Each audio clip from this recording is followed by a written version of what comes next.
ചിലരോട് സംസാരിക്കുമ്പോഴേ നമ്മൾ ഭയങ്കര ഡ്രെയിൻഡ് ആയിട്ട് പോവാറുണ്ടോ?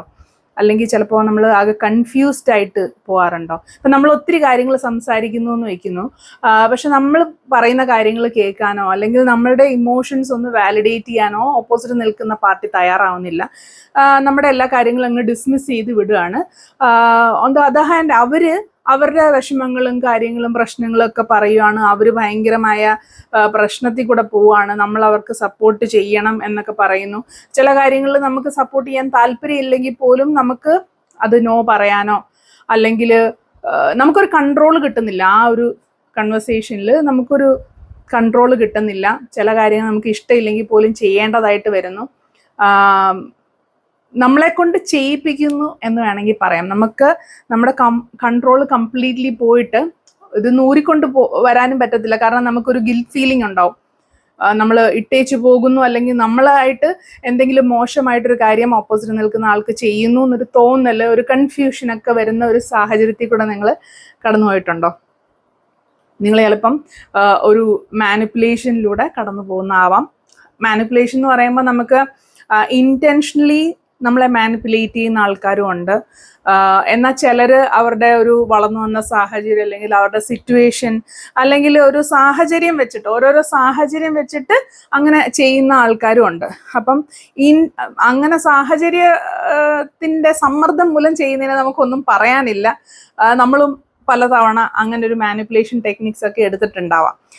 പക്ഷെ നമ്മളെ ഇൻറ്റൻഷനലി മാനിപ്പുലേറ്റ് ചെയ്ത് നമ്മളെ കൊണ്ട് കുറേ കാര്യങ്ങൾ ചെയ്യാനായിട്ട് ശ്രമിക്കുന്നുണ്ടെങ്കിൽ അത് നമ്മൾ ശ്രദ്ധിക്കണം. ഇനി കുറച്ച് മാനിപ്പുലേഷൻ രീതികൾ നോക്കാം. ഒന്നാമത്തത് ഗ്യാസ് ലൈറ്റിംഗ് ആണ്. ഗ്യാസ് ലൈറ്റിംഗ് എന്ന് പറയുമ്പോൾ നമ്മൾ വിചാരിച്ചു വെച്ചേക്കുന്ന ഒരു റിയാലിറ്റി അതിനെ ക്വസ്റ്റ്യൻ ചെയ്യുന്ന രീതിയിൽ ഓപ്പോസിറ്റ് നിൽക്കുന്ന ആള് പറയുന്നു, അല്ലെങ്കിൽ നമുക്ക് നമ്മൾ വിചാരിച്ചു വെച്ചേക്കുന്നതല്ല ശരി എന്നുള്ള രീതിയിൽ വളച്ചൊടിക്കും കാര്യങ്ങൾ. അപ്പോൾ നമുക്ക് പിന്നെ ആകെ കൺഫ്യൂഷനായി, പിന്നെ ഒരു ഗിൽറ്റ് ഫീലിംഗ് ആവും. ഇനി ഞാൻ തന്നെയാണോ ശരി അല്ലെങ്കിൽ ഞാനാണോ തെറ്റുകാരി എന്നുള്ളൊരു ലെവലിലേക്ക് എത്തും കാര്യങ്ങൾ.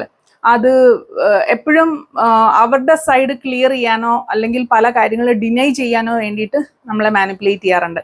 അതിപ്പോൾ ഇപ്പോൾ ഒരു പാർട്ട്ണർ പറയുകയാണ്, ഞാൻ ഇങ്ങനൊന്നും പറഞ്ഞിട്ടില്ല, നിനക്ക് വെറുതെ തോന്നിയതായിരിക്കാം എന്ന് പറയുന്നത്.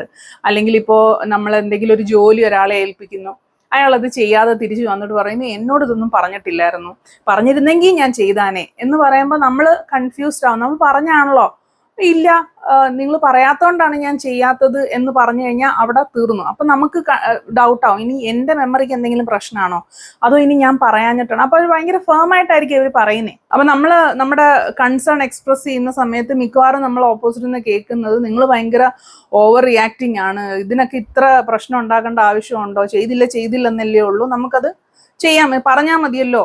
അതായത് നമ്മൾ പറഞ്ഞിട്ടില്ല, നമ്മൾ പറയാത്തതിൻ്റെ ഒരു പ്രശ്നം കൊണ്ടാണ് എന്നുള്ളൊരു രീതിയിലായിരിക്കും കാര്യങ്ങൾ പോകുന്നത്.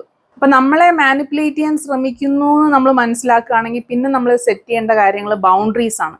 അതായത് ഇപ്പം നമ്മൾ കഴിഞ്ഞൊരു വീഡിയോയിൽ നോ പറയുന്നതിനെ പറ്റി പറഞ്ഞപ്പോഴും സെറ്റ് ഓഫ് ബൗണ്ടറീസ് നമ്മൾ സെറ്റ് ചെയ്ത് കഴിഞ്ഞാൽ കുറച്ചും കൂടെ കാര്യങ്ങൾ എളുപ്പമാവും. അപ്പോൾ ഇപ്പോൾ ഈ ഗ്യാസ് ലൈറ്റിങ്ങിൻ്റെ കേസിലാണെങ്കിൽ നമ്മൾ പറഞ്ഞിട്ടും നമ്മൾ പറഞ്ഞില്ല എന്നുള്ള രീതിയിൽ നമുക്ക് തന്നെ തിരിച്ച് ബ്ലെയിം വരുന്ന ഒരു സിറ്റുവേഷനിൽ അത് നോർമലി നമുക്ക് സംഭവിക്കുന്ന എന്തുവാണ്, ഓഫീസിലേക്ക് മിക്ക കാര്യങ്ങളിലും ഒക്കെ ആയിരിക്കും അങ്ങനത്തെ കാര്യങ്ങൾ സംഭവിക്കുന്നത്. അപ്പം എന്തെങ്കിലുമൊക്കെ ഒഫീഷ്യലായിട്ടുള്ള കാര്യങ്ങളാണെങ്കിൽ നമ്മൾ മെസ്സേജ് ചെയ്തിടുക. അതായത് നമ്മൾ വാക്കാലെ പറയുന്നതിനാണല്ലോ പ്രൂഫ് ഇല്ലാത്തത്. മെസ്സേജ് ചെയ്തിടുക, ഇമെയിൽ ചെയ്തിടുക, അല്ല ഡോക്യുമെന്റ് ചെയ്യുക എന്നുള്ള കാര്യങ്ങളൊക്കെ ഇതിനകത്ത് എന്തെങ്കിലും നമുക്കൊരു തീരുമാനമാക്കാൻ പറ്റത്തുള്ളൂ. പക്ഷെ നമ്മളിപ്പം ഒരു പാർട്ട്ണറിൻ്റെ അടുത്തൊക്കെ സംസാരിക്കുമ്പോൾ നമുക്ക് അങ്ങനെ മെസ്സേജ് ഇട്ട് ചെയ്യാനായിട്ട് പറ്റത്തില്ല. അപ്പം അതിന് അതിൻ്റെതായ രീതിയിൽ നമ്മളിത് ടാക്കിൾ ചെയ്യണം. ഏറ്റവും അത്യാവശ്യം എന്താണെന്ന് വെച്ചാൽ നമ്മളെ മാനിപ്പുലേറ്റ് ചെയ്യുന്നുണ്ട് എന്ന് നമ്മൾ മനസ്സിലാക്കുക എന്നുള്ളതാണ്. അത് മിക്കവാറും ഉള്ള കാര്യങ്ങളിൽ നമ്മൾ മനസ്സിലാക്കാറില്ല. കുറേ അങ്ങോട്ടായി കുറേ ഡ്രെയിൻഡ് ആവുന്ന ഒരു അവസ്ഥയിലാണ് നമ്മൾ എന്തോ പ്രശ്നമുണ്ടെന്ന് നമ്മൾ മനസ്സിലാക്കി കുറേ അതിനെപ്പറ്റി ചിന്തിക്കുമ്പോൾ മാത്രമാണ് നമ്മളെ മാനിപ്പുലേറ്റ് ചെയ്യുന്നുണ്ടോ, ഇതൊരു ടൈപ്പ് ഓഫ് മാനിപ്പുലേഷൻ ആണോ എന്നുള്ളൊരു ചിന്ത തന്നെ നമുക്ക് വരുന്നത്. കുറേ വർഷങ്ങളായിട്ട് ഇതുപോലത്തെ മാനിപ്പുലേഷൻ കൂടെ കടന്നു പോയിട്ട് അത് തിരിച്ചറിയാത്ത ആൾക്കാരുമുണ്ട്. അത് കുറേ വേറെ എന്തെങ്കിലും ഒരു ട്രിഗർ പോയിന്റിലായിരിക്കും നമുക്കിത് എല്ലാം കംപ്ലീറ്റ് നമ്മൾ പുറകോട്ട് നോക്കുമ്പോൾ മനസ്സിലാവുന്നത് ഓക്കെ ഇതൊക്കെ എന്നെ ഇങ്ങനെ വളച്ച് ഓടിച്ച് എൻ്റെ ചിന്തകളെല്ലാം ട്വിസ്റ്റ് ചെയ്ത് എന്നെ കൊണ്ട് ഇന്ന കാര്യങ്ങൾ ചെയ്യിപ്പിക്കുമായിരുന്നു എന്ന് റിയലൈസ് ചെയ്യുന്നത് അപ്പോഴായിരിക്കും. ഇനി അടുത്തെന്ന് പറയുന്നത് നമ്മൾ ഒരിക്കലെങ്കിലും കടന്നു പോയിട്ടുള്ളൊരു സിറ്റുവേഷനാണ് ഇമോഷണൽ ബ്ലാക്ക് മെയിലിംഗ്. അത് നമ്മുടെ ഗിൽറ്റ്, നമ്മുടെ ഫിയർ അല്ലെങ്കിൽ നമ്മുടെ കടപ്പാട് ഇതിനെയൊക്കെ വെച്ചിട്ടുള്ളൊരു കളിയാണ്. മോസ്റ്റ്ലി എന്താണ് ഞാൻ ഇടയ്ക്കിടയ്ക്ക് എടുക്കുന്നൊരു കാര്യമാണ് എൻ്റെ മക്കളുടെ അടുത്ത് ഞാൻ ഇത്രയൊക്കെ ചെയ്തിട്ട് നിനക്കൊക്കെ ഇത്രയും സപ്പോർട്ട് ചെയ്തിട്ട് നീ ഇങ്ങനെയാണല്ലോ എന്നുള്ളൊരു ഡയലോഗ് ഉണ്ടല്ലോ, അതൊരു type of emotional black mailing ആണ്. സെയിം വേ അത് ഞാൻ പറഞ്ഞല്ലോ സാഹചര്യം അനുസരിച്ച് ചെയ്യുന്നതുണ്ട്, ഇന്റൻഷനലി ചെയ്യുന്നുണ്ട്. അപ്പൊ ഇന്റൻഷനലി ആ ഇമോഷണൽ ബ്ലാക്ക് മെയിലിംഗ് വെച്ച് നമ്മളെ കൊണ്ട് എന്തെങ്കിലും ഒരു കാര്യം ചെയ്യിപ്പിച്ചെടുക്കുന്നു. മോസ്റ്റ്ലി അമ്മമാരുടെ സൈഡിൽ നിന്ന് വരുന്ന ഒരു കാര്യമാണ്. പക്ഷെ നിങ്ങൾ ഫ്രണ്ട്സിന്റെ അടുത്തോ പാർട്ട്ണറിന്റെ സൈഡിൽ നിന്നോ അങ്ങനെ ഒരു ഇത് വരുന്നുണ്ടോ എന്ന് നോക്കുക. അതായത് നിന്നെ പറ്റി ഇങ്ങനൊന്നല്ല ഞാൻ വിചാരിച്ചിരുന്നത്, നീ എന്നാലും എനിക്ക് ഇത്ര ഇതേ തന്നുള്ളൂ, ഞാൻ നിനക്ക് വേണ്ടി എന്തൊക്കെ ചെയ്തതാണ്, എന്നിട്ട് നീ എനിക്ക് ഇങ്ങനെയൊക്കെയാണല്ലോ എന്നൊക്കെ പറഞ്ഞു കഴിയുമ്പോൾ നമുക്ക് അയ്യോ ശരിയാണല്ലോ, ഒരു ഗിൽറ്റാണ് ഉണ്ടാവുന്നത്. അല്ലെങ്കിൽ ഓപ്പോസിറ്റ് നിൽക്കുന്ന ആൾക്ക് വിഷമായല്ലോ, അയാൾ നമ്മളെ വിട്ടു പോവോ എന്നുള്ള പേടി. ഇതൊക്കെ കാരണം എന്താണ്, ആ ഓപ്പോസിറ്റ് നിൽക്കുന്ന ആൾ പറയുന്ന കാര്യങ്ങൾ നമ്മൾ ചെയ്യും. ഈ എന്താണ് സിബ്ലിങ്സ് തമ്മിൽ ഈ ബ്ലാക്ക് മെയിലിംഗ് ഉണ്ടല്ലോ, നീ പറയുവാണെങ്കിൽ നിന്റെ മറ്റേ കാര്യം ഞാൻ പറഞ്ഞു കൊടുക്കും എന്ന് പറഞ്ഞിട്ട് ചില കാര്യങ്ങൾ നീ ഇത് ചെയ്തില്ലെങ്കിൽ നിന്റെ മറ്റേ കാര്യം ഞാൻ പറഞ്ഞു കൊടുക്കും എന്ന് പറഞ്ഞ് ബ്ലാക്ക് മെയിൽ ചെയ്യുന്നത് സിബ്ലിങ്സിന്റെ ഇടയിലും ഒക്കെ നമ്മൾ കോമൺലി കാണാറുള്ളൊരു മാനിപ്പുലേഷൻ ടെക്നിക്കാണ്. അപ്പൊ ഇതും ഡീൽ ചെയ്യേണ്ട എങ്ങനെയാന്ന് വെച്ചാൽ ക്ലിയർ ബൗണ്ടറി സെറ്റ് ചെയ്യുക എന്നുള്ളത് മാത്രമാണ്. ഇപ്പം പറഞ്ഞു കൊടുക്കും എന്നൊക്കെ പറഞ്ഞിട്ടുള്ള ബ്ലാക്ക് മെയിലിംഗ് ഒക്കെ രണ്ടുപേർക്കും ബാധകമാണെന്നുള്ളത് കൊണ്ട് അങ്ങനെ മുന്നോട്ട് പോവില്ലായിരിക്കാം. പക്ഷെ നമ്മളതിൽ വീഴും, നമുക്കൊരു പേടി ഉണ്ടാവാം, അല്ലെ ചില കടപ്പാടിന്റെ പേരിൽ നമുക്കൊരു ഗിൽറ്റ് ഫീലിംഗ് ഉണ്ടാവാം. അതൊക്കെ യൂസ് ചെയ്ത് നമുക്ക് ഇഷ്ടമില്ലാത്തൊരു കാര്യം അല്ലെങ്കിൽ നമ്മളിപ്പോൾ എവിടെയെങ്കിലും പോവാൻ നിൽക്കുന്നു, ആ ഒരു യാത്ര തടയാൻ വരെ ഈ ബ്ലാക്ക് മെയിലിംഗ് യൂസ് ചെയ്യാറുണ്ടല്ലേ. അപ്പൊ അതിന് നമുക്ക് നമ്മുടേതായ ഒരു സ്റ്റാൻഡ് ഉണ്ടായിരിക്കുക, ആ ഒരു ഇമോഷണൽ ട്രാപ്പിനകത്ത് വീഴാതിരിക്കുക എന്നുള്ളത് നമ്മൾ ടേക്ക് കെയർ ചെയ്യേണ്ട ഒരു കാര്യമാണ്. ഇനി അടുത്ത ടെക്നിക് എന്ന് പറയുന്നത് സൈലന്റ് ട്രീറ്റ്മെന്റ് ആണ്. ചിലര് ഇപ്പൊ നമ്മളൊരു കാര്യം നമുക്ക് ഇഷ്ടപ്പെട്ടില്ല അല്ലെങ്കിൽ നമ്മൾ എഗ്രി ചെയ്യുന്നില്ല, നമുക്ക് മുന്നോട്ട് പോകാൻ താല്പര്യമില്ല എന്ന് വളരെ പൊളൈറ്റ് ആയിട്ട് പറഞ്ഞാൽ പോലും ഓപ്പോസിറ്റ് നിൽക്കുന്ന പാർട്ടി നമ്മളെ പണിഷ് ചെയ്യാനോ അല്ലെങ്കിൽ നമ്മളെ കൺട്രോൾ ചെയ്യാനോ വേണ്ടിയിട്ട് നമ്മുടെ അടുത്ത് കമ്മ്യൂണിക്കേറ്റ് ചെയ്യാതിരിക്കുന്നു. അല്ലെങ്കിൽ കമ്മ്യൂണിക്കേഷൻ അങ്ങ് കംപ്ലീറ്റ്ലി കട്ട് ചെയ്തു. ഇപ്പൊ മെസ്സഞ്ചറിലില്ല, നേരിട്ട് സംസാരിക്കില്ല, നേരിട്ട് കണ്ട മുഖത്തോട്ട് നോക്കില്ല, അങ്ങനെ ഒരു ടൈപ്പ് ഓഫ് സൈലന്റ് ട്രീറ്റ്മെന്റ് മാതാപിതാക്കൾ സാധാരണ മക്കളുടെ അടുത്ത് എടുക്കാറുള്ളൊരു ട്രീറ്റ്മെന്റ് ആണ്. മക്കൾ തിരിച്ചും എടുക്കാറുണ്ട്. അല്ലാണ്ടുള്ള കേസുകളും ശ്രദ്ധിച്ചു കഴിഞ്ഞാൽ നമുക്കറിയാം ഭയങ്കര ബുദ്ധിമുട്ടാണ്. അതായത് നമ്മൾ ഭയങ്കര ഇമോഷണലി അറ്റാച്ച്ഡ് ആണ്, ആ ഓപ്പോസിറ്റ് നിൽക്കുന്ന ആളുമായിട്ട് ഭയങ്കരമായിട്ട് അറ്റാച്ച്ഡ് ആണ്, അല്ലെ നമുക്കൊരു കടപ്പാടും ഒരു സ്നേഹമൊക്കെ ഉള്ള ഒരാളാണ് ഇങ്ങനെ ചെയ്യുന്നെങ്കിൽ നമ്മൾ മിക്കവാറും ആ ട്രാപ്പിൽ വീഴും. ഇപ്പോൾ നമുക്ക് ഭയങ്കരമായിട്ട് ഡിസഗ്രിമെന്റ് ഉള്ളൊരു കാര്യമാണെങ്കിൽ പോലും ഇയാൾ മിണ്ടാതിരിക്കുന്നു എന്നുള്ളത് കൊണ്ട് നമ്മൾ ചെയ്തു കൊടുക്കാനുള്ള ചാൻസ് ഉണ്ട്. നോർമലി നമുക്കൊരു സ്റ്റാൻഡ് ഉണ്ട്, നമുക്കത് താല്പര്യമില്ല, ചെയ്യാൻ ഉദ്ദേശിക്കുന്നത് ചെയ്യാൻ താല്പര്യമില്ല, അത് ക്ലിയർ ആയിട്ട് കാര്യങ്ങൾ പറഞ്ഞിട്ടുണ്ട്. എന്നിട്ടും ഓപ്പോസിറ്റ് നിൽക്കുന്ന ആൾ സൈലന്റ് ട്രീറ്റ്മെന്റ് ആണ് നമുക്ക് തരുന്നതെങ്കിൽ നമ്മൾ എടുക്കേണ്ട സ്റ്റാൻഡ് ഇത്രയേ ഉള്ളൂ. നിങ്ങൾ എപ്പോഴാണോ ഓക്കെ ആവുന്നത് നിങ്ങൾ തിരിച്ച് സംസാരിക്കാൻ വരൂ, ഐ ആം ഹിയർ, അല്ലാതെ ഞാൻ ഇതിന്ന് മാറാൻ ഉദ്ദേശിക്കുന്നില്ല എന്നൊരു സ്റ്റാൻഡ് എടുക്കാൻ പറ്റും. ഞാൻ എടുത്തിട്ടുണ്ട് കേട്ടോ, കാരണം എനിക്ക് അങ്ങനെ സൈലന്റ് ട്രീറ്റ്മെന്റ്സ് കുറെ കിട്ടിയിട്ടുള്ളതാണ്. പക്ഷെ എനിക്ക് എൻ്റെതായ ഒരു സ്റ്റാൻഡ് ഉണ്ടായിരുന്നു. ചില കാര്യങ്ങൾ ഞാൻ വിശദമായിട്ട്, ഞാൻ എപ്പോഴും ഒരു നോ പറയുന്നതിൻ്റെയോടൊപ്പം എന്തുകൊണ്ടാണ് ഞാൻ നോ പറഞ്ഞത്, എനിക്ക് ഇത് എന്നോട് താല്പര്യമില്ലാത്ത എന്താണെന്ന് കൃത്യമായിട്ട് ഞാൻ പറഞ്ഞിട്ടാണ് നോ പറയുന്നത്. അല്ലാതെ പിള്ളേരോട് പോലും വേണ്ട എന്ന് ഞാൻ ഒറ്റവാക്കി പറയുമല്ല ചെയ്യുന്നത്.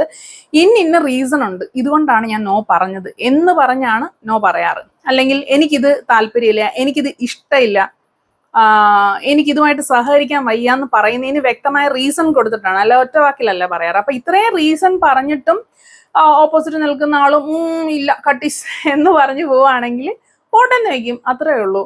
അവർക്ക് മനസ്സിലാക്കാൻ, അല്ലാതെ അവരുടെ ആ ഒരു മിണ്ടാട്ടം നിർത്തിയിട്ടുള്ള ആ ഒരു സമരത്തിനൊന്നും നമ്മൾ വഴിവെച്ച് കൊടുക്കാതിരിക്കുന്നത് അത് ഭയങ്കര വലിയ ട്രാപ്പാണ്. വൺസ് വീണ് കഴിഞ്ഞാൽ വീണ്ടും വീണ്ടും നമ്മൾ വീഴും. ഇനി അടുത്തെന്ന് പറയുന്നത് പിയർ പ്രഷറാണ്. നോർമലി നമ്മൾ ഫ്രണ്ട്സിന്റെ ഇടയിൽ കാണുന്നൊരു കാര്യമാണ്. എല്ലാവരും ചെയ്യുന്നുണ്ട്, പിന്നെന്താ നിനക്ക് ചെയ്താല്, എല്ലാവരും സിഗരറ്റ് വലിക്കുന്നുണ്ട്, നീ ഒന്ന് ട്രൈ ചെയ്ത് നോക്ക് എന്ന് പറഞ്ഞ് സ്റ്റാർട്ട് ചെയ്യുന്നത് ഒരു ടൈപ്പ് ഓഫ് പിയർ പ്രഷറാണ്. അല്ലെങ്കിൽ എന്താണ്, ഞാൻ പഠിക്കുന്നൊന്നുമില്ല, ഞാൻ ഈ എക്സാമിന് ഞാൻ പഠിക്കുന്നൊന്നുമില്ല, അല്ലെങ്കിൽ നമ്മളാരും പഠിക്കുന്നൊന്നുമില്ല, നിനക്ക് വേറെ പണിയൊന്നുമില്ല കുത്തിയിരുന്ന് പഠിക്കാൻ, ഞങ്ങളാരും ഇപ്പൊ അസൈൻമെന്റ് വെക്കുന്നില്ല, അടുത്ത ആഴ്ച വെക്കുന്നുള്ളൂ.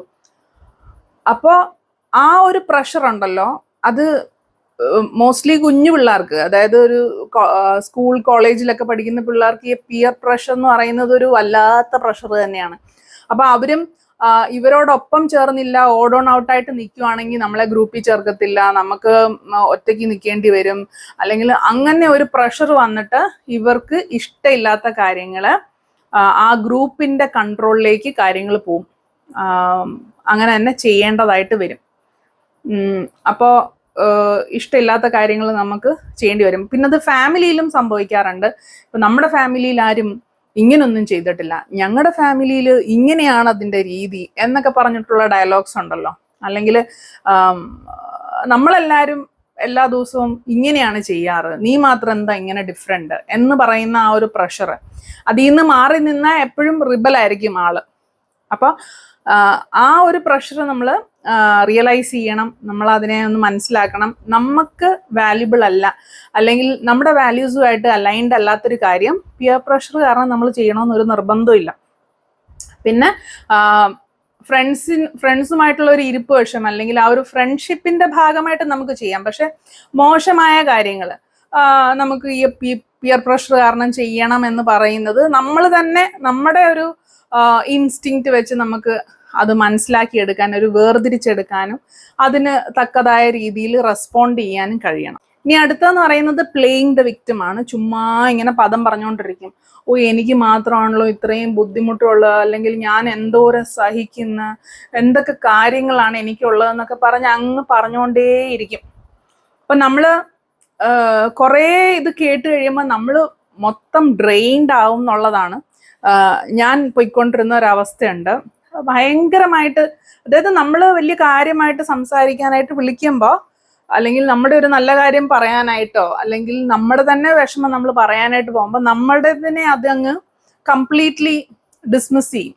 നിന്റെ പ്രശ്നം ഒന്നും ഒരു പ്രശ്നമല്ല, നീ എന്റേത് കേക്ക് എന്ന് പറഞ്ഞിട്ടായിരിക്കും സ്റ്റാർട്ട് ചെയ്യുന്നത്. സ്റ്റാർട്ട് ചെയ്ത് കഴിഞ്ഞാൽ പിന്നെ ഒരു രക്ഷയില്ല, അത് കണ്ടിന്യൂസ് ഇത് തന്നെ ഇങ്ങനെ പറഞ്ഞുകൊണ്ടിരിക്കും. അപ്പം അത് നമ്മള് എന്താണ്, നമ്മളൊരു എംപതി അല്ലെങ്കിൽ സിമ്പതി ഇതൊക്കെ കാണിച്ചാലും പോരാ, എന്താണ്, നമ്മൾ ആക്ഷൻ എടുക്കണം. അവർക്ക് വേണ്ടിയിട്ട് ആ കാര്യങ്ങളെല്ലാം സോൾവ് ചെയ്യാനായിട്ട് നമ്മൾ ആക്ഷൻ എടുത്തു പോകുന്ന ലെവലിൽ ഇവർ പറഞ്ഞുകൊണ്ടേയിരിക്കും. അവര് റെസ്പോൺസിബിലിറ്റി ഒന്നും ഏറ്റെടുക്കൂല. അവർക്ക് ഈ പ്രശ്നങ്ങൾ ഇങ്ങനെ പദം പറഞ്ഞുകൊണ്ടിരിക്കാൻ മാത്രമേ പറ്റത്തുള്ളൂ, അതിനൊരു ആക്ഷൻ അവരെടുക്കത്തില്ല. പക്ഷെ ഇത് കേട്ട് കേട്ട് നമുക്ക് ആക്ഷൻ എടുക്കാൻ തോന്നിപ്പോവും. എന്നാ ഞാൻ മാറാം, അങ്ങോട്ട് ഞാൻ ചെയ്തു തരാം, അല്ലെങ്കിൽ ഞാൻ വരാം, ഞാനും കൂടെ വരാം, ഞാൻ ചെയ്തു തരാം, ആ ഒരു വാക്ക് കേൾക്കാൻ വേണ്ടിയിട്ട് ഇവരിങ്ങനെ പറഞ്ഞുകൊണ്ടേയിരിക്കും. അപ്പോൾ ആരായാലും അവര് ഈ ബുദ്ധിമുട്ടുകളും കാര്യങ്ങളും പ്രശ്നങ്ങളും പ്രയാസങ്ങളും പറയുമ്പോൾ നമുക്ക് നമ്മുടേതായ പ്രശ്നങ്ങളും പ്രയാസങ്ങളും ഒത്തിരി ഇവിടെ ഇരിപ്പുണ്ടല്ലോ.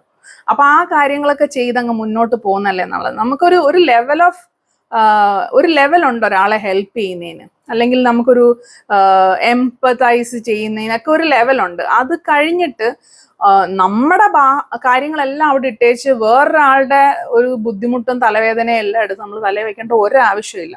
അവർക്ക് വേണ്ടുന്ന സപ്പോർട്ട് ചെയ്തു കൊടുക്കാം, പക്ഷെ കംപ്ലീറ്റ് കാര്യങ്ങളും നമ്മൾ അവർക്ക് വേണ്ടി ചെയ്തു കൊടുക്കുക എന്ന് പറയുന്നത്, അതും അവരിങ്ങനെ പറഞ്ഞ് ഈ പറയുന്നത് കേൾക്കുന്നതുകൊണ്ട് നമുക്ക് പ്രത്യേകിച്ച് ഒരു ഗുണമില്ല. നമ്മൾ കംപ്ലീറ്റ്ലി ഡ്രെയിൻഡ് ആവും. നമ്മളിപ്പോൾ ഒരു സന്തോഷമുള്ള ഒരു അവസ്ഥയിൽ ഇരിക്കുകയാണ്, ഇവരുടെ ഒരു കോളോ അല്ലെങ്കിൽ ഇവരുടെ ഒരു വിസിറ്റോ കഴിയുമ്പോൾ നമ്മൾ കംപ്ലീറ്റ്ലി ചത്ത ഒരവസ്ഥയായിരിക്കും.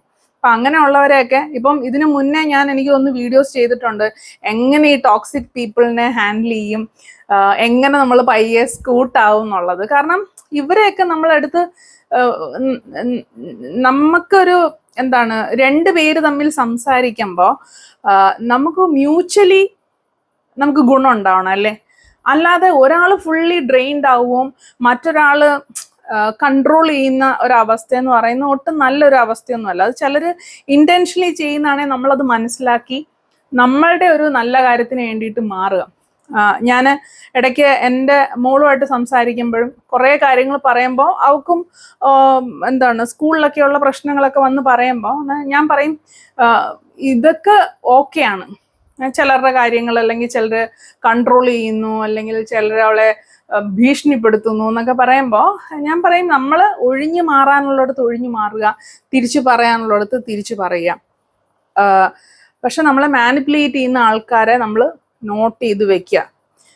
ചില കേസിൽ നീ പോയി ടീച്ചറിനോട് പറ, നീ പോയി ടീച്ചറിനോട് പറ, അങ്ങനെ പറഞ്ഞ് അവസാനം ഇവളാരാവും, ഇവക്ക് ആവശ്യമില്ലാത്ത കാര്യത്തിനും കൂടി ഇവള് പോയി പറയാം. അതായത് എൻ്റെ ഫ്രണ്ടിനൊരു പ്രശ്നമുണ്ടായി, ഇവക്ക് കുറെ സമയത്ത്, അതായത് കുറെ നാള് അവൾ ഫേസ് ചെയ്തിരുന്നൊരു കാര്യമാണ് ഈ ചോരത്തിളപ്പ് എന്ന് പറയുന്നൊരു സാധനം ഉണ്ടല്ലോ.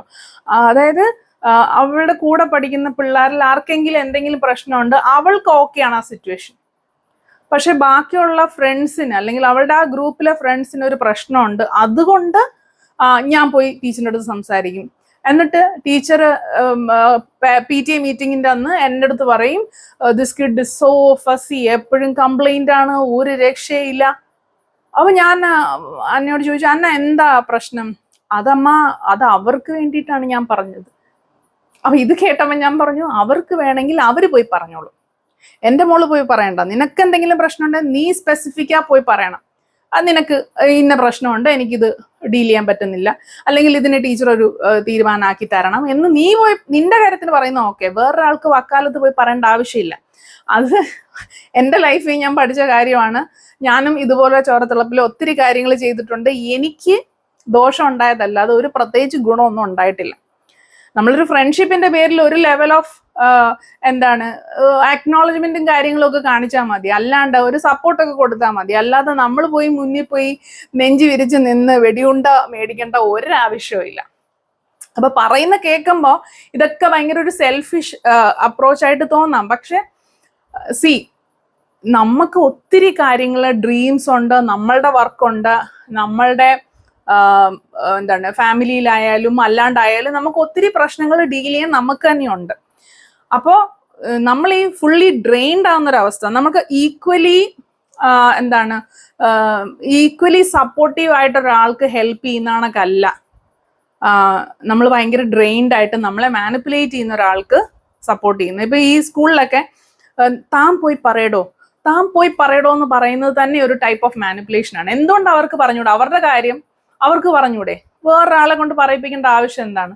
അപ്പൊ നമ്മൾ നല്ല കുട്ടിയും ഈ പോയി പറയുന്ന ആള് മോശം ആയിക്കോട്ടെ എന്നാ കാര്യം നടക്കുകയും വേണം. ഇതൊരു മാനിപ്പുലേഷൻ ആണല്ലോ. അപ്പൊ അത് നമുക്ക് മനസ്സിലാക്കാനായിട്ട് പറ്റണം. ഇനി അടുത്തതെന്ന് പറയുന്നത് കണ്ടീഷൻസ് വെച്ചിട്ട് നമ്മളോട് സ്നേഹം, അപ്രൂവൽ അല്ലെങ്കിൽ സപ്പോർട്ടൊക്കെ കാണിക്കുന്നവരാണ്. അതിപ്പോ നീ ഇങ്ങനെ ചെയ്യുവാണെങ്കിൽ ഞാൻ സപ്പോർട്ട് ചെയ്യാം, അല്ലെങ്കിൽ നീ ഇങ്ങനെ ചെയ്യുവാണെങ്കിൽ നിന്നെ ഞാൻ കുറച്ചും കൂടെ കാര്യമായിട്ട് നോക്കാം എന്നൊക്കെ പറയുന്ന ഒരു ലൈനാണ്. ഇപ്പൊ പാർട്ട്നേഴ്സ് തമ്മിൽ പറയുകയാണെങ്കിൽ നീ കുറച്ചും കൂടെ വണ്ണമൊക്കെ കുറയ്ക്കുവാണെങ്കിൽ, നിന്റെ ഹെയർ സ്റ്റൈലൊക്കെ മാറ്റുവാണെങ്കിൽ, നീ കുറച്ച് മോഡേൺ ആയിട്ട് നടക്കുവാണെങ്കിൽ എനിക്ക് കുറച്ചും കൂടെ കാര്യമാണ് എന്ന് പറയുന്നതും അതനുസരിച്ച് മാറുന്നതും വേ ഓഫ് മാനിപ്പുലേഷൻ ആണ്. നമുക്ക് നമ്മളുടേതായ ഒരു ഐഡന്റിറ്റി ഉണ്ട്, നമുക്ക് സ്വയമായിട്ട് തോന്നുവാണ് ഓക്കെ എനിക്ക് കുറച്ച് ചേഞ്ച് വേണം എന്ന് പറഞ്ഞ് മാറുന്നതും, വേറൊരാൾക്ക് വേണ്ടിയിട്ട് ഈവൻ ഫോർ പാർട്ട്ണർ നമ്മൾ മാറുന്നതും ശരിയായിട്ടുള്ള ഒരു കാര്യമാണെന്ന് തോന്നുന്നില്ല. നമ്മളല്ലാണ്ടായി തീരുവാണ്, വേറൊരാൾക്ക് വേണ്ടിയിട്ടാണ്. അപ്പോൾ ഈവൻ ആഫ്റ്റർ ചേഞ്ച് നമ്മുടെ ആ ചേഞ്ച് തിരികെ പോവുകയാണെങ്കിൽ നമ്മളോട് ഇഷ്ടമില്ല ഒരവസ്ഥയൊക്കെ വരിക എന്ന് പറയുന്നത് അപ്പം നമ്മളുടെ ഒരു ഐഡന്റിറ്റി ലൂസ് ചെയ്യുന്നൊരു കാര്യമാണ് അല്ലേ. അപ്പം അതൊരു മാനിപ്പുലേഷൻ രീതിയാണ്. പിന്നെ ഉള്ളതെന്ന് പറയുകയാണെങ്കിൽ ഇപ്പം നിങ്ങളൊരു ബിസിനസ് സ്റ്റാർട്ട് ചെയ്യുവാണ്, അപ്പം നിങ്ങൾ ഇനിഷ്യൽ സ്റ്റേജിൽ ഭയങ്കരമായിട്ട് സ്ട്രഗിൾ ചെയ്യുന്നു, ഇപ്പം നിങ്ങളൊരു ഫാമിലി മെമ്പറിനോടൊക്കെ നിങ്ങൾ സപ്പോർട്ട് ചോദിക്കുന്നു, അവർ സപ്പോർട്ട് ചെയ്യുന്നില്ല. പക്ഷെ വൺസ് നിങ്ങളുടെ ബിസിനസ് സക്സസ് ആവുകയാണ്, നിങ്ങളൊരു മെച്ചപ്പെട്ട നിലയിൽ വരികയാണ്, അപ്പോഴത്തേക്കും ആൾക്കാർ അടുത്ത് കൂടുന്നു, ഓക്കെ ഇൻവെസ്റ്റ് ചെയ്യാൻ ഞാൻ റെഡി ആണെന്ന് പറയുന്നു എങ്കിൽ ആ ഇൻവെസ്റ്റ്മെന്റ് എടുക്കാതിരിക്കുന്നതാണ് നിങ്ങളുടെ ആരോഗ്യത്തിന് നല്ലത്. കാരണം പിന്നെയും എപ്പോഴെങ്കിലും ഇത് ഡൗൺ ആവുകയാണെങ്കിൽ ഇവര് സ്കൂട്ടാവും. അപ്പൊ അത് ചില ബന്ധുക്കളാണെങ്കിലും, അതായത് നമുക്കിപ്പോൾ കുറച്ച് കടബാധ്യതയൊക്കെ ഉള്ളൊരു സമയത്ത് കുറച്ച് ഡിസ്റ്റൻസ് ഇട്ട് നിൽക്കുന്നു. പിന്നെ നമ്മളെല്ലാം അത്യാവശ്യം ഒരു നല്ല നിലയിൽ എത്തിക്കഴിയുമ്പോഴത്തേക്കും വീണ്ടും നമ്മളോട് അടുക്കുന്നു എന്ന് പറയുന്ന ആൾക്കാരെ നമ്മളൊന്ന് നോട്ട് ചെയ്ത് വെച്ചു. അതായത് അതൊരു ടൈപ്പ് ഓഫ് മാനിപ്പുലേഷൻ ആണ്. അവരുടെ കാര്യം കാണാൻ വേണ്ടി മാത്രമാണ് നമ്മളോട് വരുന്നത്. ഞാൻ നേരത്തെ പറഞ്ഞ പോലെ മ്യൂച്വലായിട്ട് നമുക്കൊരു ഗുണമില്ല. ഒരാൾക്ക് ഗുണവും ഒരാൾക്ക് ദോഷമാണ്. മനസ്സിലായില്ലേ? രണ്ടുപേരും ഈക്വലി സപ്പോർട്ട് ചെയ്യുന്ന ഒരവസ്ഥയല്ലത്. ഇനിയുള്ളത് ഗിൽറ്റ് ട്രിപ്പിംഗ് എന്ന് പറയും. അതായത് കടപ്പാട് വെച്ചിട്ട് ഒരു ടൈപ്പ് ഓഫ് ബ്ലാക്ക് മെയിലിംഗ്. അല്ലാതെ ഇങ്ങനെ നമ്മളെ ഒത്തിരി സപ്പോർട്ട് ചെയ്തിട്ടുണ്ട്, കുറേയധികം കാര്യങ്ങൾ അവർ ചെയ്തു തന്നിട്ടുണ്ട്, അതുകൊണ്ട് ഇപ്പൊ ഞാൻ പറയുന്ന ഈ കാര്യങ്ങൾ ചെയ്തു തരണം, അല്ലെങ്കിൽ എൻ്റെ കൂടെ നിൽക്കണം. അപ്പോൾ നമ്മൾ ഈ സപ്പോർട്ട് സ്വീകരിക്കുക എന്ന് പറയുമ്പോൾ അവർക്ക് ഓക്കെ ആയ ഒരു സമയത്ത് നമ്മൾ ഫോഴ്സ് ചെയ്ത് ചെയ്യിപ്പിച്ച കാര്യമൊന്നും ആയിരിക്കില്ലല്ലോ സപ്പോർട്ട് എന്ന് പറയുന്നത്. അവർക്ക് ഇഷ്ടപ്പെട്ടവർ ചെയ്തതായിരിക്കാം. ഇപ്പോൾ സെയിം പേരൻസ് മക്കളെ നോക്കുന്നു, അത് മക്കൾ പോയിട്ട് ഫോഴ്സ് ചെയ്ത് പറയുന്നതല്ലല്ലോ. അവര് ഒരു ഫാമിലി എന്ന രീതിയിൽ മക്കൾക്ക് കൊടുക്കുന്ന ഒരു കാര്യമാണ് ആ സപ്പോർട്ടും കെയറും എല്ലാം. അതുകൊണ്ട് ഞാൻ ഉദ്ദേശിക്കുന്ന രീതിയിൽ തന്നെ എൻ്റെ മക്കൾ പോകണം, അല്ലെങ്കിൽ നീ ഇന്നതായി തീരണം എന്ന് പാരന്റിന് പറയാൻ യാതൊരു അവകാശമില്ല. നമ്മളെ നോക്കി അല്ലെങ്കിൽ നമ്മളെ വളർത്തി എന്നുള്ളത് കൊണ്ട് നമ്മളൊരു സെപ്പറേറ്റ് ഇൻഡിവിജ്വൽ. ഇപ്പൊ ഞാൻ പറയാം, എൻ്റെ മക്കളെ ഞാൻ ഇത്ര കഷ്ടപ്പെട്ട് വളർത്തി, ഇത്രയും നാള് ഞാൻ അവൾക്ക് ഫുഡും കാര്യങ്ങളൊക്കെ കൊടുത്തു, അതുകൊണ്ട് ഞാൻ പറയുന്ന രീതിയിൽ മാത്രമേ അവൾ ജീവിക്കാവുള്ളൂ, ഇന്ന ഡ്രസ്സേ ഇടാവുള്ളൂ, അല്ലെങ്കിൽ ഇന്ന രീതിയിൽ ഇന്ന ഒരു പ്രൊഫഷൻ തിരഞ്ഞെടുക്കണം, അല്ലെങ്കിൽ ഇത്ര ഞാൻ ഉദ്ദേശിക്കുന്ന രീതിയിലായിരിക്കണം അവൾ ജീവിക്കേണ്ടതെന്ന് നമുക്ക് ആ ഒരു കടപ്പാട് വെച്ചിട്ട് നമുക്ക് അവരെ ആ ഒരു ഗിൽറ്റ് ഫീലിംഗിലേക്ക് തള്ളിവിടാനായിട്ട് യാതൊരു അവകാശവും ഇല്ല. സെയിം വേ വേറൊരാളിപ്പോൾ നമ്മളെ സപ്പോർട്ട് ചെയ്തു എന്നുള്ളത് കൊണ്ട് ഇപ്പോൾ ഒരു കാര്യം നമുക്ക് ഇഷ്ടമില്ലാത്ത അല്ലെങ്കിൽ നമുക്കത് ബുദ്ധിമുട്ടുള്ളൊരു കാര്യം നമ്മളെ കൊണ്ട് ചെയ്യിപ്പിക്കാൻ ശ്രമിക്കുന്ന ഒരു രീതിയാണ്, ആ ഒരു കടപ്പാട് വെച്ചിട്ടുള്ളൊരു രീതിയാണ്. അതിൽ നമ്മൾ നിന്ന് കൊടുക്കേണ്ട ആവശ്യമൊന്നുമില്ല. ഞാൻ പണ്ട് തന്ന സപ്പോർട്ടൊക്കെ ഞാൻ വാല്യൂ ചെയ്യുന്നുണ്ട്, എനിക്കതിൽ നന്ദിയുമുണ്ട്. പക്ഷെ എനിക്കിപ്പോൾ ഈ കാര്യങ്ങളിൽ എൻ്റെ ഒരു വാല്യൂമായിട്ട് എനിക്ക് പറ്റില്ല, അല്ലെങ്കിൽ ഞാനിപ്പോൾ അങ്ങനെ ചെയ്യാനുള്ളൊരു സാഹചര്യത്തിലല്ല, അതുകൊണ്ട് എനിക്കിത് ചെയ്യണം എന്ന് നിങ്ങൾ ഇൻസിസ്റ്റ് ചെയ്യരുത് എന്നുള്ളൊരു സ്റ്റാൻഡ് ആയിരിക്കണം നമ്മൾ എടുക്കേണ്ടത്. ഇനി അടുത്തൊരു കാര്യം ഷിഫ്റ്റിംഗ് ദ ഗോൾ പോസ്റ്റ് ആണ്. അത് എനിക്ക് തോന്നുന്നു ആ പേര് തന്നെ ഉണ്ട്, ഗോൾ പോസ്റ്റ് ചേഞ്ച് ചെയ്തുകൊണ്ടിരിക്കുന്നു. അത് ഒരു വളരെ സിമ്പിൾ എക്സാമ്പിൾ പറയുകയാണെങ്കിൽ എൻ്റെ ലൈഫിൽ എനിക്ക് എപ്പോഴും ഡീൽ ചെയ്യേണ്ടി വരുന്ന ഒരു കാര്യമാണ്. എൻ്റെ ചില കസ്റ്റമേഴ്സ് ഇങ്ങനെയാണ്. അതായത് ഇനിഷ്യലി അവർ വരുമ്പം വളരെ കുറച്ച് ബഡ്ജറ്റ് ഫ്രണ്ട്ലി ആയിട്ടുള്ള കാര്യങ്ങൾ ചോദിക്കും. അപ്പം ഞാൻ എൻ്റെ ക്ലിയർ കട്ട് ഐഡിയ പറയും. ഈവൻ എൻ്റെ അടുത്ത് ആൾക്കാർ വരുമ്പോൾ ഞാനിപ്പോൾ ചെയ്യുന്നതെന്ന് വെച്ച് കഴിഞ്ഞാൽ ഇനി കൂടുതൽ പ്രശ്നങ്ങളാവാതിരിക്കാൻ വളരെ ട്രാൻസ്പെറൻ്റ് ആയിട്ടാണ് ഞാൻ ഈവൻ എസ്റ്റിമേറ്റ് കൊടുക്കുന്നത്. അതായത് അവരൊരു മോഡൽ കാണിക്കുകയാണെങ്കിൽ ആ കുട്ടിയുടെ വയസ്സ് വെച്ചിട്ട് ഓരോ സാധനങ്ങൾ, അതായത് നെറ്റിന് ഇത്ര രൂപ, അല്ലെങ്കിൽ ഓരോ മെറ്റീരിയലിന് ഇത്ര രൂപ, അതിനകത്ത് എക്സ്ട്രാ വെക്കുന്ന ആക്സസറീസിന് ഇത്ര രൂപ, അത് ഞാൻ സെപ്പറേറ്റ് കൊടുക്കും. പിന്നെ എൻ്റെ ഒരു മേക്കിംഗ് ചാർജും ഞാൻ സെപ്പറേറ്റ് കൊടുക്കും. അപ്പം ട്രാൻസ്പെറൻ്റ് ആണ് കാര്യങ്ങൾ. അതിനുശേഷം ഞാൻ വാങ്ങിക്കുന്ന സാധനങ്ങളുടെ ബില്ല് ഉൾപ്പെടെ ഞാൻ കൊടുക്കും. അതായത് ഇതാണ് ഇതിൻ്റെ ബില്ല്, ഇതിൽ ഇന്ന സാധനങ്ങളാണ് നിങ്ങൾക്ക് വേണ്ടി വാങ്ങിച്ചത്. അപ്പം ഈ എസ്റ്റിമേറ്റും ഫൈനൽ എസ്റ്റിമേറ്റും തമ്മിലുള്ള വ്യത്യാസം, അല്ലെങ്കിൽ ഫൈനൽ പേയ്മെന്റ് എത്രയാണ് വരുന്നത് എന്നുള്ള ക്ലിയർ എസ്റ്റിമേറ്റ് കൊടുത്തിട്ടാണ് ഞാൻ ഓരോ കാര്യങ്ങൾ ചെയ്യുന്നത്. അപ്പം ഞാൻ ഇനിഷ്യലി പറയും, നമ്മളിങ്ങനെ ബഡ്ജറ്റ് ഫ്രണ്ട്ലി ആയിട്ട് ചെയ്യുമ്പോൾ ഇതിന് ഇന്നതായ ടെക്നിക്കൽ ഡിഫിക്കൽട്ടീസ് ഉണ്ട്, അപ്പം അതുകൊണ്ട് നിങ്ങൾ പറഞ്ഞ ഈ ഇത് പറ്റില്ല, നമ്മൾ കുറച്ചും കൂടെ ഡിഫറെൻ്റ് ആയിട്ട് ചെയ്യാം എന്നൊക്കെ പറഞ്ഞായിരിക്കും നമ്മൾ സ്റ്റാർട്ട് ചെയ്യുന്നത്. അപ്പോൾ സ്റ്റാർട്ട് ചെയ്യുന്ന സമയത്ത് most of the customers start ചെയ്യുന്ന സമയത്ത് ഞാൻ വാങ്ങിച്ച മെറ്റീരിയൽസ് എല്ലാം കാണിച്ചിട്ട് ഞാൻ വർക്ക് സ്റ്റാർട്ട് ചെയ്യും. വർക്കിൻ്റെ ഏറ്റവും അവസാനം മാത്രമേ നമ്മൾ ഫൈനൽ പ്രോഡക്റ്റ് കാണിച്ചിട്ട് ഞാൻ ചോദിക്കും ഇനി എന്തെങ്കിലും ചേഞ്ചസ് ഉണ്ടോ എന്ന് ചോദിക്കുമ്പോൾ എന്തെങ്കിലും ചേഞ്ചസ് എക്സ്ട്രാ ഉണ്ടെങ്കിൽ അവരത് ഓക്കെ പറയും. അങ്ങനെയാണ് മുന്നോട്ട് പോകുന്നത്. പക്ഷേ ഇനിഷ്യൽ സ്റ്റേജസിൽ എനിക്ക് എന്താന്ന് വെച്ച് കഴിഞ്ഞാൽ ഞാൻ മെറ്റീരിയൽ വാങ്ങിക്കും, കാണിക്കും, പണി തുടങ്ങും. പണി ചിലപ്പോൾ ഒരാഴ്ചയൊക്കെ എടുത്തിട്ടായിരിക്കും തീരിക്കുന്നത്. അപ്പം ചില പൂ വയ്ക്കുന്ന പരിപാടിയൊക്കെ ആയിരിക്കും. അപ്പം നമ്മളിങ്ങനെ ചെയ്തുകൊണ്ടിരിക്കുമ്പോഴത്തേക്ക് ഇവർ വിളിക്കും ഇടയ്ക്ക്, ദീപ എങ്ങനെയുണ്ട് അത് ഇതുവരെ ആയതിൻ്റെ ഒരു ഫോട്ടോ അയക്കുമെന്ന് ചോദിക്കും. അപ്പം നമ്മൾ ആ ഒരു നല്ല ഇതിൽ ഫോട്ടോ അയക്കും. ഫോട്ടോ അയച്ചു കഴിയുമ്പോൾ അയ്യോ അതെ ഇത് ഇങ്ങനെ വെക്കണ്ട, ഇത് ഇങ്ങനെ വെച്ചാൽ മതി എന്ന് പറഞ്ഞൊരു മാറ്റം പറയും. അപ്പം നമ്മൾ ഓക്കെ ശരി എന്നാൽ മാറ്റും. അത് കഴിഞ്ഞ് പിന്നെയും ചോദിക്കും, അപ്പം ഇത് സമയത്തിന് തീർക്കാൻ പറ്റത്തില്ല, പിന്നെയും വിളിച്ചുകൊണ്ടിരിക്കും. അപ്പം അത് ഇങ്ങനൊന്ന്, അതായത് ഇനിഷ്യലി ഞാൻ പറഞ്ഞ ബഡ്ജറ്റ് ഫ്രണ്ട്ലി അല്ല, ബഡ്ജറ്റ് ഫ്രണ്ട്ലി ആയിട്ട് ചെയ്യണമെങ്കിൽ ഇങ്ങനെ ചെയ്യാൻ പറ്റത്തുള്ളൂ എന്ന് പറഞ്ഞ കാര്യം, ചില കാര്യങ്ങൾ ചെയ്യാൻ പറ്റത്തില്ല എന്ന് ഒഴിവാക്കിയ കാര്യങ്ങൾ ഇവര് മാറ്റി മാറ്റി കൊണ്ടുവന്ന് അവസാനം ഞാൻ പറഞ്ഞ ബഡ്ജറ്റിൽ ഇത്രയും ചേഞ്ചസും കൂടെ കയറ്റി എനിക്ക് ഇരട്ടിപ്പണിയാക്കി അവസാനം ബഡ്ജറ്റ് ഫ്രണ്ട്ലി ആയിട്ട് അവർക്ക് കിട്ടും, പക്ഷെ എനിക്ക് നഷ്ടമാണ്. അതായത് എന്നെ മാനിപ്പുലേറ്റ് ചെയ്ത് ഇടയ്ക്ക് വിളിച്ച് ഇടയ്ക്ക് ചേഞ്ചസ് പറഞ്ഞ് നമുക്കൊന്നും അതെ ഇതിന് പൈസ എക്സ്ട്രാ ആവും എന്ന് നമുക്ക് പറയാൻ പറ്റില്ല.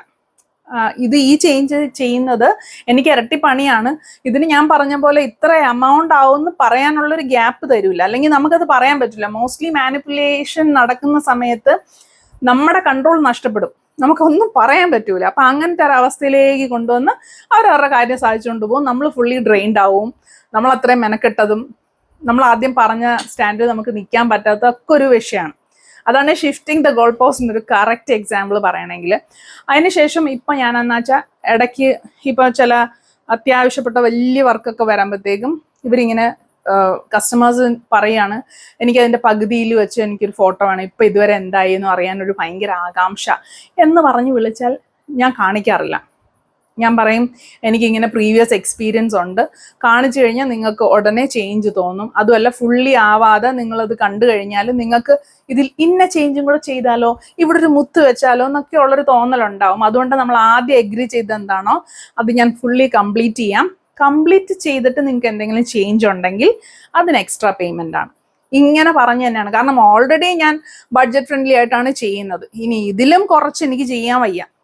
അതിൻ്റെ ഇടയ്ക്ക് ഇങ്ങനെ മാറ്റുക എന്ന് പറഞ്ഞാൽ അതും പോസിബിൾ ആയിട്ടുള്ള കാര്യമല്ല. അപ്പം ഞാൻ കസ്റ്റമേഴ്സിനോട് പറയും ഞാൻ കാണിക്കത്തില്ല, ഇത് ഫൈനൽ പ്രോഡക്റ്റ് ആയിട്ട് നിങ്ങൾ കണ്ടാൽ മതി, ഇതിനിടയ്ക്ക് കാണിച്ചു കഴിഞ്ഞാൽ എനിക്ക് തന്നെയാണ് ഞാൻ അങ്ങനെ ഒത്തിരി കസ്റ്റമേഴ്സിനോട് പറഞ്ഞിട്ടുണ്ട്. ഭയങ്കര എക്സൈറ്റ്മെന്റ് ഉള്ള ആൾക്കാരുണ്ട്, ഇങ്ങനെ വിളിച്ചോണ്ടേയിരിക്കും. അപ്പം നമുക്കറിയാം എന്താണ് ഇവർ എക്സൈറ്റ്മെന്റ് ഒക്കെ ഓക്കെയാണ്, പക്ഷെ അത് എന്നെ ബാധിക്കുന്ന ഒരു കാര്യമാകുന്നതുകൊണ്ട് ഞാൻ കട്ട് ആൻഡ് റൈറ്റ് പറയും കാണിക്കൂല, ഫൈനലായിട്ട് ഞാൻ കാണിക്കാം. ഞാൻ തുടങ്ങിയപ്പോൾ കാണിച്ചാണല്ലോ, ഫൈനലായിട്ട് കാണിക്കാം.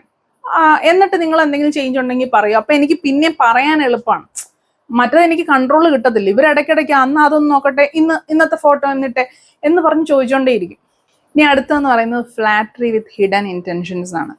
ഒരാൾ അമിതമായിട്ട് നിങ്ങളെ പൊക്കിക്കൊണ്ടിരിക്കുക എന്ന് വയ്ക്കുക, ഭയങ്കര എന്താണ്, അയ്യോ നിങ്ങൾക്ക് ഇത് ചെയ്യാൻ പറ്റത്തുള്ളൂ, നിങ്ങളെ കൊണ്ട് ഇത് ഇങ്ങനെയൊക്കെ കഴിവുണ്ടായിരുന്നു, പക്ഷേ എനിക്കറിയത്തില്ലായിരുന്നു എന്നൊക്കെയുള്ള രീതിയിലുള്ള സംസാരവും കാര്യങ്ങളും ഭയങ്കരമായിരിക്കും. ഇവരുടെ ആ ഒരു എന്താണ് നമുക്കങ്ങ് ഇവരിത്രയും നന്നായിട്ട് എന്നെ വേറെ ആരും ഇങ്ങനെ പുകഴ്ത്തിയിട്ടില്ല എന്ന് നമ്മൾ ഉള്ളാലെ പറഞ്ഞിട്ട് ഞാൻ അത്രയ്ക്കൊന്നും ഇല്ല എന്നൊക്കെ പറഞ്ഞ് ഇങ്ങനെ നിൽക്കുന്ന സമയത്തായിരിക്കും ഇവരൊരു റിക്വസ്റ്റ് കൊണ്ടുതരുന്നത്. അപ്പം നമുക്ക് നോ പറയാൻ പറ്റില്ല. ഇവരിത്രയൊക്കെ പറഞ്ഞല്ലേ, എന്നാ പിന്നെ ചെയ്തു കൊടുത്തേക്കാം, ഒന്നുമില്ല നമുക്ക് ഇത്രയൊക്കെ നല്ല വാക്കൊക്കെ കേട്ടല്ലേ, അതുകൊണ്ട് ചെയ്തു കൊടുത്തേക്കാം എന്ന് പറഞ്ഞ് ഫസ്റ്റ് ടൈം ചെയ്യും. പിന്നെ ഇതൊരു പഴുതിവാവും. അപ്പോൾ പിന്നീട് ഞാൻ ഡീൽ ചെയ്തിട്ടുള്ളൊരു കാര്യമാണ്.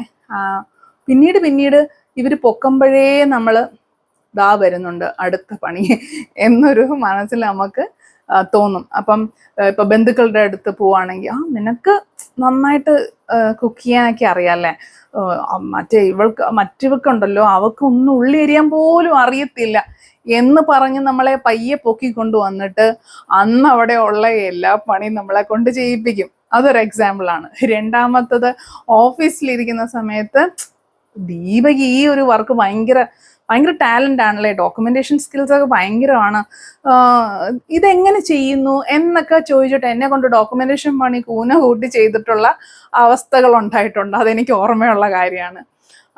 പിന്നെ ഇപ്പം നമ്മുടെ വീട്ടിൽ നമ്മൾ മെയിൻറ്റെയിൻ ചെയ്യുന്ന കാര്യങ്ങൾ, അല്ലെങ്കിൽ ഗാർഡനിങ് ചെയ്യുന്നു, അല്ലെങ്കിൽ വീട്ടിൽ ഒത്തിരി ചെടി ഉണ്ടാക്കുന്ന ഒരവസ്ഥയിൽ ഉണ്ടായിരുന്ന ഒരു കാര്യമാണ്.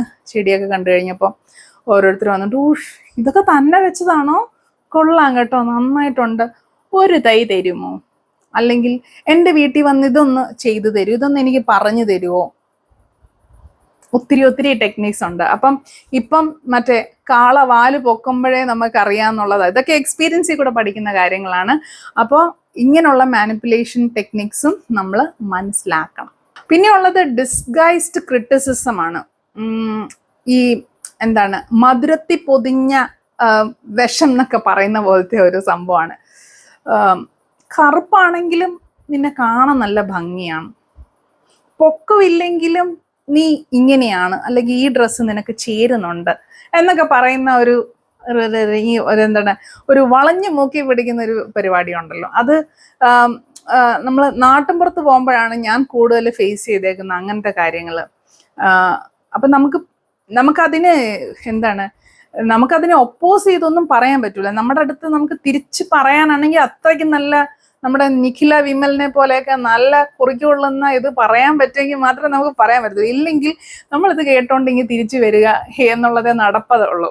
അപ്പോൾ ഇങ്ങനെയും കുറെ മാനിപ്പുലേറ്റീവ് ആയിട്ടുള്ള ആൾക്കാരുണ്ട്.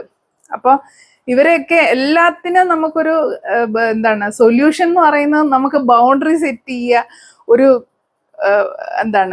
ഒരു വര വരച്ച് അതിനകത്ത് നമ്മൾ നിൽക്കുക. ഒത്തിരി നമ്മൾ ആരെങ്കിലും നമ്മളെ ഭയങ്കരമായിട്ട് പ്രൈസ് ചെയ്യുമ്പോഴോ അല്ലെങ്കിൽ നമുക്ക് കുറേയധികം കാര്യങ്ങൾ ചെയ്തു തരുമ്പോഴോ നമ്മളിങ്ങനെ പൊങ്ങാതിരിക്കുക എന്നുള്ളതാണ്. പൊങ്ങിപ്പോയോ നിങ്ങൾ വീണു അവരുടെ ട്രാപ്പിൽ. എങ്ങനെ നോ പറയാന്നുള്ള കഴിഞ്ഞ വീഡിയോ ഇല്ലേ, അതിൽ പറഞ്ഞ കാര്യം തന്നെയാണ് എനിക്ക് ഇതിലും പറയാനുള്ളത്. മാനിപ്പുലേഷൻസ് പല രീതിയിൽ വരും. നമ്മുടെ പാർട്ട്ണറുടെ സൈഡിൽ നിന്ന് വരും, നമ്മുടെ പിള്ളേരുടെ സൈഡിൽ നിന്ന് വരും, family members, relatives, coworkers, colleagues, friends, neighbours, എവിടെ നിന്ന് വേണമെങ്കിലും വരാം. നമ്മൾ അവെയർ ആയിരിക്കുക എന്നുള്ളതാണ് ഒന്നാമത്തെ കാര്യം. മിക്ക മാനിപ്പുലേഷൻസും നമുക്ക് മനസ്സിലാക്കാൻ പറ്റത്തില്ല. ചിലപ്പോൾ നമ്മൾ അത്രയധികം യൂസ് ടു, അല്ലെങ്കിൽ യൂസ് ടു എന്ന് പറയാൻ പറ്റില്ല, നമ്മൾ അത്രയധികം അവരുമായിട്ട് നല്ലൊരു ഇരിപ്പുവശത്തിലായിരിക്കും. അപ്പം അത് പോട്ടെ എന്ന് വെച്ച് ചെറിയ ചെറിയ തോതിൽ തുടങ്ങുന്ന മാനിപ്പുലേഷൻസ് നമ്മൾ അംഗീകരിച്ചു കൊടുക്കും തോറും നമ്മൾക്ക് അവരുടെ ആ കൺട്രോൾ അങ്ങോട്ട് വലുതാവും. കുറെ അങ്ങ് ആയി കഴിയുമ്പോൾ നമുക്ക് ഈ പറഞ്ഞില്ലേ, നമുക്കൊരു ഗിൽറ്റ് ഫീലിംഗ് ഉണ്ടാവും, നമുക്കൊരു ഫിയർ ഓഫ് ലോസ്. അവർ പോവോ, അല്ലെങ്കിൽ ഞാൻ ചെയ്യുന്നത് ശരിയാണോ, അവരെനിക്ക് ഇത്രയൊക്കെ കാര്യങ്ങൾ ചെയ്തതല്ലേ, അവരെന്നെ പ്രൈസ് ചെയ്തതല്ലേ, അവരെനിക്ക് ഇത്രയും സഹായം ചെയ്തു തന്നല്ലേ, ഒന്നുമില്ല എൻ്റെ നെയ്ബർ അല്ലേ, എൻ്റെ ഫ്രണ്ട് അല്ലേ, ഞാൻ ഇങ്ങനെ ചെയ്യുന്നത് ശരിയാണോ എന്നൊക്കെയുള്ള ഒരു ഇതിലേക്ക് പോയിട്ട് ഇതിന്റെ എൻഡ് റിസൾട്ട് എന്താണ്?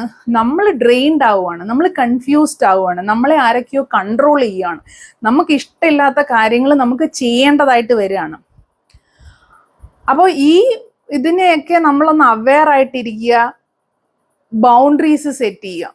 അതാണ് ഏറ്റവും ഇമ്പോർട്ടൻ്റ് ആയിട്ടുള്ള പ്രതിവിധി എന്ന് പറയുന്നത്. അപ്പോൾ ഇതൊക്കെ പറയുമ്പോൾ എല്ലാവർക്കും തോന്നുന്നത് ഇതൊരു സെൽഫിഷ് ബിഹേവിയർ ആണ് എന്നുള്ളതാണ്. യെസ്, സെൽഫിഷ് ആണ്. പക്ഷെ സെൽഫിഷ് എന്ന് പറയുന്നത് അതൊരു നെഗറ്റീവ് സെൻസിൽ എടുക്കണ്ട. അത് നമുക്ക് ഇപ്പോഴത്തെ കാലത്ത് എസെൻഷ്യൽ ആണ്. ഇങ്ങനത്തെ ഒരു ലോകത്ത് എസെൻഷ്യൽ ആണ് ഒരു സെൽഫിഷ് നേച്ചർ നമ്മൾ എടുക്കണം. ഒരു അത്യാവശ്യം നമ്മൾ സെൽഫിഷ് ആവുക തന്നെ വേണം. അപ്പോൾ ഈ ഒരു വീഡിയോ നിങ്ങൾക്ക് എവിടെയെങ്കിലും ഒക്കെ ഉള്ള ആരെയെങ്കിലും ഒക്കെ റിമൈൻഡ് ചെയ്തു എന്ന് കരുതുന്നു. എനിക്കും ഒത്തിരി അധികം ആൾക്കാർ എൻ്റെ മനസ്സിൽ കൂടെ പോയി. ആൻഡ് നിങ്ങൾക്കും ഹെൽപ്ഫുൾ ആയി കാണുമെന്ന് കരുതുന്നു. നിങ്ങളുടെ ഒപ്പീനിയൻ താഴെ കമൻറ്റ് ചെയ്യുക. അടുത്ത വീഡിയോ നമുക്ക് കാണാം.